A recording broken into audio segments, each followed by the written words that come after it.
Hello mga ka-TV! Welcome back dito sa J4 TV. Kamusta kayong lahat? Panibago na naman na video ang ating gagawin. So sa video na ito guys, magsasagot tayo ng tanong mula ito sa ating subscriber dito sa ating YouTube channel. So meron kasing isang subscriber natin na nagtatanong kung ilang beses daw ba namamatay yung ating mga refrigerator. So mamaya pag-uusapan natin yan at i-discuss ko sa inyo kung bakit nga ba namamatay ng kusa yung ating refrigerator. Nakakasira ba ito ng ating ref or nakakatipid ba tayo sa konsumo ng ating mga kuryente? So bago natin simulan itong video na to guys, kung bago ka pa lang at ngayon ka pa lang napunta sa channel na to at gusto mo yung mga ganitong tutorial about sa ating mga appliances, so huwag mong kalimutan mag-subscribe and hit mo yung notification bell para updated ka sa mga videos pa na aking i-upload. So, disclaimer lang guys, lahat ng mga video, mga tutorial na binabahagi at sinishare ko sa inyo ay ayon lamang sa aking experience or mga product training. So, before ay nagtrabaho ko bilang isang product specialist sa isang kumpanya ng appliances. Lahat ng mga tinuturo nila sa amin ng mga monthly training or mga product training, ayun lang din po yung mga sinishare ko sa inyo para may idea kayo sa mga simple lang na problema ng ating mga appliances, lalong-lalo na sa ating mga aircon or ating mga refrigerator. So, wag na natin itong patagalin guys. Simulan na natin.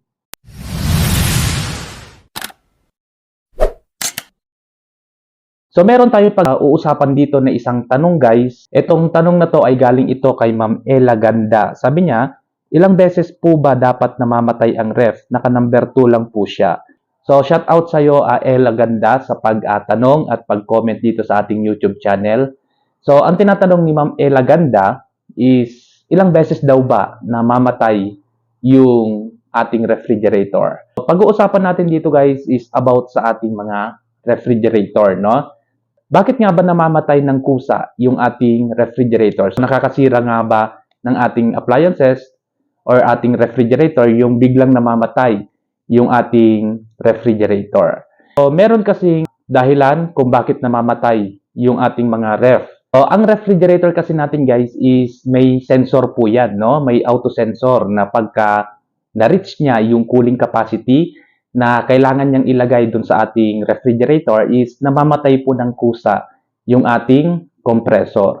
So, yan po yung napapansin ni Ma'am Ella Ganda na bakit namamatay ng kusa yung ating refrigerator. So, yung tanong niya is ilang beses daw ba na namamatay yung refrigerator. So wala naman pong bilang or count kung ilang beses mamatay yung ating refrigerator. Nakadepende kasi yan sa paggamit natin ng ating mga ref, no? So kung ikaw bukas-sara ka ng pinto, hindi nakaka-maintain ng lamig yung ating refrigerator, andar po ng andar yan, at paglipas ng ilang minuto, namamatay po ng kusa. Pagkabukas na naman natin, pansinin natin yung ating compressor, pagkasara natin yung ating pinto, bigla na naman aandar yung ating compressor.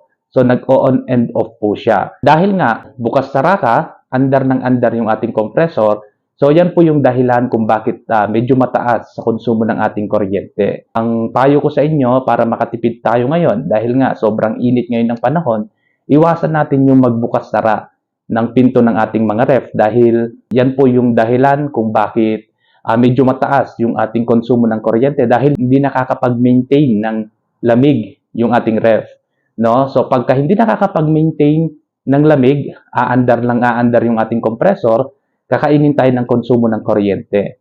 Tandaan natin na ang ref is pagka na-reach niya yung cooling capacity na kailangan niyang ilagay dun sa ating refrigerator, namamatay po ng kusa yan.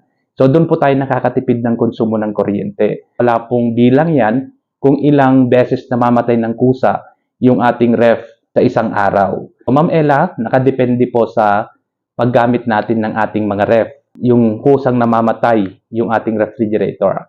So, kung ang ref nyo naman, no, is biglang namamatay, hindi lumalamig yung freezer, namamatay na ng kusa, may problem na po yung ating refrigerator o kaya may fluctuation or yung pagbaba, taas ng kuryente sa ating lugar. Pansinin nyo, yung inyong refrigerator is pagka lumalamig naman at umiinit yung magkabilang side ng ating refrigerator dahil nandyan na yung condenser at maganda yung paglamig niya at namamatay ng kusa, normal po yun. Wala pong problema yung inyong mga refrigerator. Pero pagka ang refrigerator nyo hindi pa lumalamig doon po sa loob ng ating freezer or doon sa loob ng ating refrigerator, bigla na po siyang namamatay, may problem na po yung inyong ref o kaya may fluctuation yung pagtaas baba ng daloy ng kuryente. So yan yung mga i-observe natin kung normal pa ba yung biglang namamatay yung ating refrigerator. So pagka may fluctuation, humihina yung kuryente natin at biglang namamatay yung ating ref at hindi naman lumalamig, mas maganda na tignan natin kung ganun din ba yung ibang appliances natin like aircon or yung mga ilaw natin kumukurap. Ibig sabihin, humihina talaga yung daloy ng ating kuryente. So, delikado po yan sa ating mga refrigerator dahil biglang nag-on and off yung ating ref pero hindi naman lumalamig. No? So, pwedeng makaapekto ito sa ating compressor, pwedeng makakasira ito sa ating appliances, lalong-lalo na sa gumagamit ng refrigerator or dito sa ating mga aircon. No, napakadelikado po yan. Payo ko na lang sa inyo, pagka may fluctuation, mas maganda na gamitan na lang natin ng automatic voltage regulator or yung transformer, no, para ma-adjust niya or ma-maintain niya yung voltahe na kailangan ng ating refrigerator. So, hindi kasi pwedeng yung refrigerator natin is 220 volts or 230 volts. Yung ating ref is biglang bumaba sa 100 or 110. Hindi na rin po lalamig masyado yung ating ref. At the same time, pwedeng masira yung ating compressor dahil kulang yung supply ng voltahe or kuryente na magpapagana dun sa ating compressor.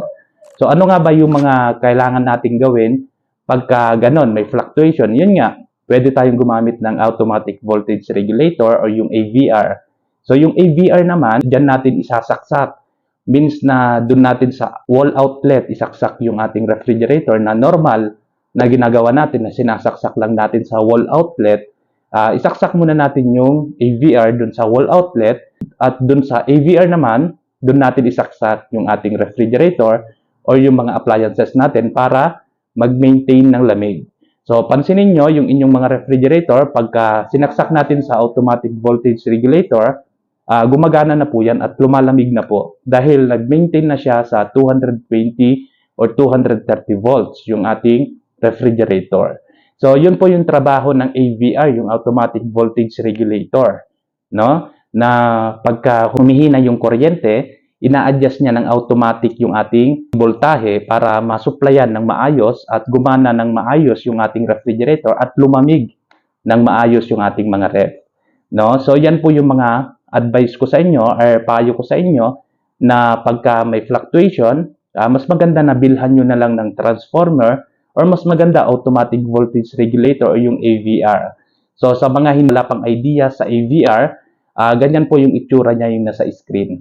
Ayan. No? So, dyan po natin isaksak yung ating refrigerator para i-maintain niya lang yung voltahe na kailangan ng ating refrigerator. So, kung ikaw nagtatanong ka kung saan makakabili ng mga automatic voltage regulator, makabibili yan sa mga Shopee, Lazada. No? So, ilagay ko na lang sa comment box yung link ng Shopee kung saan mabibili yung automatic voltage regulator para pagka yung lugar nyo is may fluctuation, para hindi na kaagad masira yung ating refrigerator. So, Ma'am Ella Ganda, wala po talagang count kung kailan namamatay yung ating refrigerator. Nakadepende po yan sa paggamit natin ng ating appliances or ating mga refrigerator. Lagi niyong tatandaan guys, iba yung on and off ng ating refrigerator. Meron din yung fluctuation, yung umihina yung kuryente, at meron din yung normal lang na pagka na-reach niya yung cooling capacity na kailangan niyang ilagay dun sa loob ng ating refrigerator, namamatay po ng kusa. So, dun po tayo nakakatipid po ng konsumo ng ating kuryente.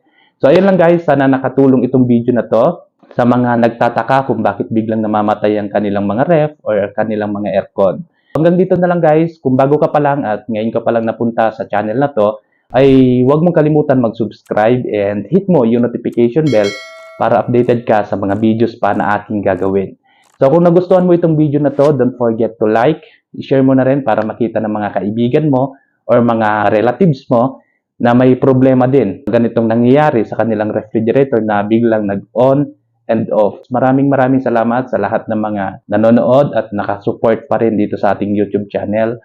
So, kung ikaw may mga katanungan ka din, mag-comment ka lang dyan sa comment box dyan sa baba para pag makita ko ay gagawan ko din ng video na tulad nito. Hanggang dito na lang guys. Maraming salamat. Mag-iingat po tayo palagi. God bless. Peace out.